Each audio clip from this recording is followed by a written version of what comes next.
Welcome back to the Deep Dive. Today, we're zoning in on something huge that went down in American tech just a few weeks back. That's right. August 22nd, 2025, the U.S. government makes this absolutely massive move. Massive is the word. Yeah. An $11.1 billion commitment, acquiring a 10% stake in Intel.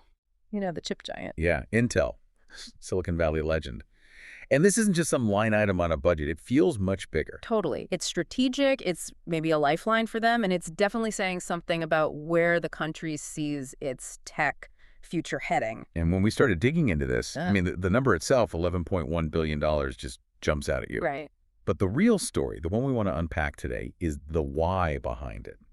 The backstory is fascinating, and things moved incredibly fast. So our mission today, figure out why this happened, what it actually means for Intel, for the U.S. economy. And yeah, for all of us, really, because these chips are, well, they're everywhere. They really are. So we'll get into the numbers, the actual deal structure. The competition Intel's up against, it's fierce. Oh, it is. And we absolutely have to talk about that leadership drama that blew up publicly just before the deal. Kind of wild timing. Yeah, that adds a whole other layer. It's this mix of tech, big money, and national policy.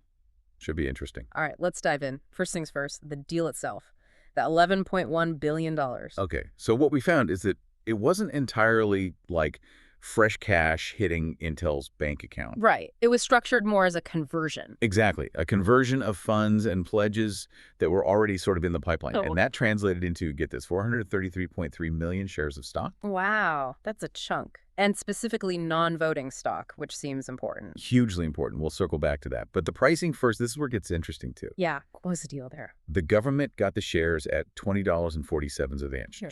But on that day, August 22nd, Intel stock closed at $24.80. Wait, so a built-in discount right away? A pretty significant one.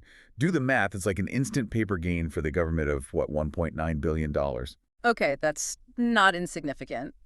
But back to the non-voting part. Why does that matter so much? Well, it means the government has skin in the game, right? A big financial interest in Intel doing well. Sure. But crucially, they don't get a seat at the table for corporate decisions. No direct say in how Intel is run day to day. So they're investing, not managing. Precisely. It's like they're trying out a different kind of industrial policy. Right. Less direct control, more strategic alignment, securing national interests without, bogging the company down with bureaucracy. It's a model we might see more of, honestly. That makes sense. And Intel, well, they probably weren't arguing about the commitment given their situation. Oh, definitely not. This came at such a critical time for them. Yeah. Our analysis shows they've lost, what, over $22 billion in market value just since the end of 2023. Oof, that's rough, especially for a company that used to be the market, basically. Intel inside was everywhere. It was, but the landscape now, Mm-hmm. totally different. They're fighting tooth and nail against NVIDIA, against AMD. And especially Taiwan's TSMC, right, the manufacturing powerhouse. Exactly. Yeah. TSMC dominates that high-end chip making, and the whole market shifted under Intel's feet. How so? Well, think about AI, high-performance computing, all the stuff driving tech right now. It needs specialized chips, really powerful custom-designed chips. And Intel's strength was more in general-purpose processors, the workhorses. Traditionally, yes. That demand for specialized chips just exploded, and Intel found itself playing catch-up. It's a massive challenge for them. So this $11.1 billion, it feels like more than just propping up a struggling company. There's a bigger strategy. Oh, absolutely. It's not just a bailout in the classic sense. It ties directly into Intel's push to build more factories here in the U.S. Domestic manufacturing, that connects to the CHIPS Act, doesn't it? Directly. The CHIPS and Science Act from 2022. That whole law is about boosting America's semiconductor industry, bringing production back onshore. Because relying on foreign suppliers, especially after the pandemic shortages. Exposed a huge vulnerability. Yeah. And with geopolitical tensions, having that capacity domestically is seen as vital. So it's economic security, but also national security. Both. Definitely both. Okay, now for the drama. Because this deal didn't happen in a vacuum, things got tense. Really tense. Just weeks before this huge investment is announced, Intel's CEO, Lip-Bu Tan, and remember, he'd only been in the job for 5 months. Right, very new. He suddenly finds himself in this public firestorm. And it wasn't subtle, was it? We saw President Trump weigh in very directly. Very directly. August 7th. Calls for Tan's resignation publicly on social media. Calls him a conflicted leader, unfit for the job. Wow, that's intense pressure from the highest level. What was the conflict? It stemmed from concerns raised by some lawmakers about Tan's past.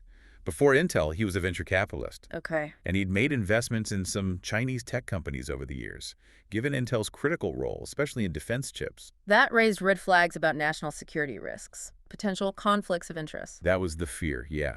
Because Intel makes chips for, well, pretty much everything critical: military systems, civilian infrastructure. Understandable concern, I guess. How did Tan react? Swiftly.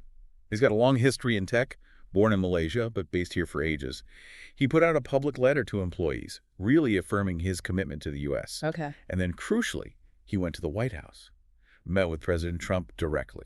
And what happened then? Because fast forward just 2 weeks. Complete turnaround. August 22nd, the same day the deal is announced, Trump is praising Tan, calling him highly respected. Whiplash. So the concerns just vanished. It seems the meeting smoothed things over, or at least created enough political cover.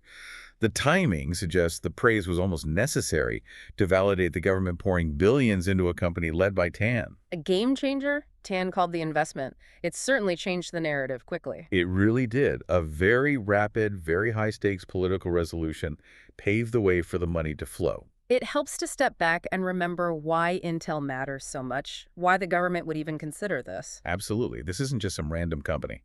Intel basically invented the microprocessor back in 1968. Intel Inside. For decades, that meant quality, power, American tech leadership. It powered everything: PCs, servers, data centers. And even with their recent struggles, they are still huge. How huge are we talking? Over 120,000 employees worldwide. Big footprints in places like California, Oregon, Arizona. Whole towns practically rely on them. And their factories, the fabs where they make the chips, Yep. they're still cutting edge here in the U.S., right? Among the most advanced, yes.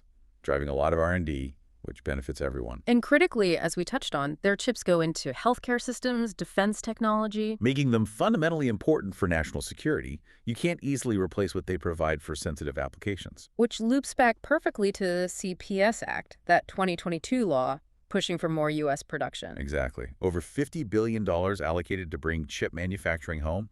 The pandemic shortages were a brutal wake-up call. Yeah, relying on Asia for what, over 80% of advanced chips? That's a big risk. A massive risk. So Intel is getting grants, loans, building huge new fabs in places like Arizona and Ohio. Creating jobs, boosting U.S. capacity, it really makes Intel's success almost a national project now. It feels that way, yeah. Their future's tied pretty directly to these national goals. We also saw some slightly positive signs in the broader economy around that time. Manufacturing looked a bit better. Yeah, the S&P Global Manufacturing PMI for August 2025 hit 53.3. That was its highest point since May 2022. So maybe a little bit of a tailwind for companies like Intel trying to ramp up production. Okay, so putting it all together, this $11.1 billion investment, it's huge, it's needed, but is it enough? Is it a fix? It's definitely a lifeline, a massive vote of confidence backed by cash. Yeah. But no, it's not a magic wand. Intel still has some serious climbing to do. A huge amount of climbing. Just look at the market values. Intel's around, what, $106 billion? Okay. Compare that to NVIDIA, $3.2 trillion.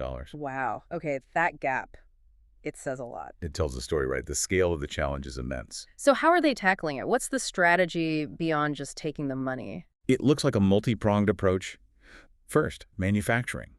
They're pouring money into their foundry business. That's where they make chips for other companies, too. Trying to compete directly with TSMC and Samsung. Exactly. Aiming for that really advanced 2-nanometer chip production by 2027. That would be a major achievement if they hit it. Okay, what else? AI.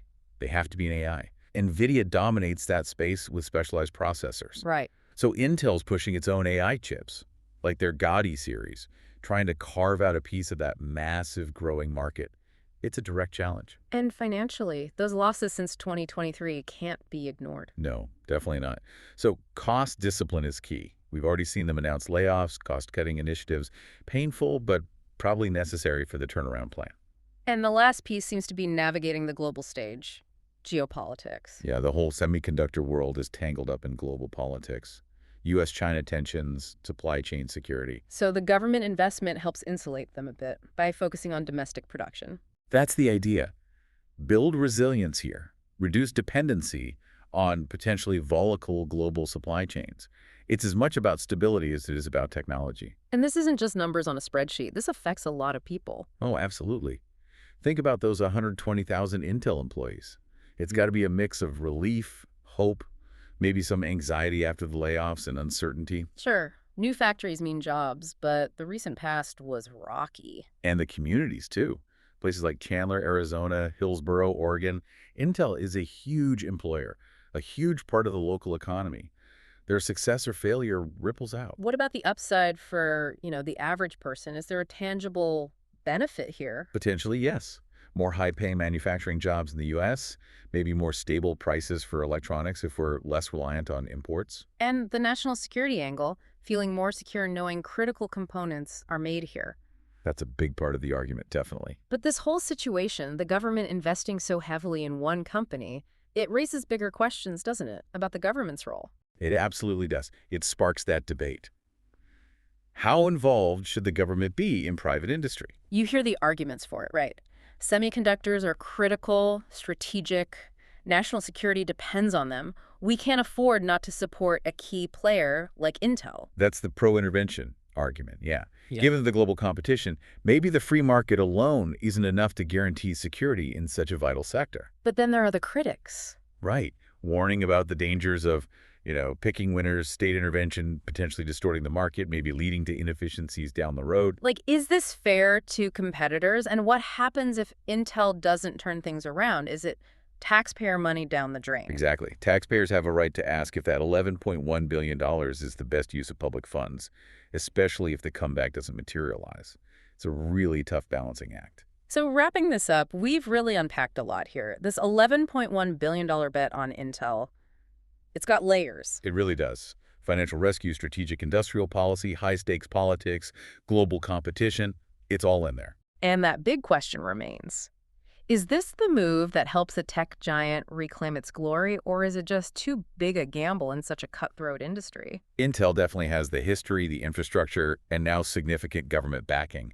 That gives them a fighting chance. Oh. But that gap with competitors like NVIDIA is enormous, and turning a ship this big around, it's incredibly difficult. A lot rests on Liputan and his team now. The pressure is immense. It really is. And this whole situation, it pushes beyond just Intel. It makes you think, doesn't it? How so?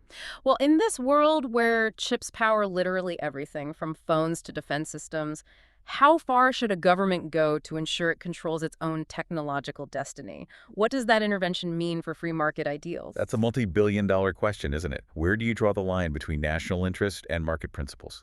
Something for all of us to chew on. Thanks for joining us on The Deep Dive.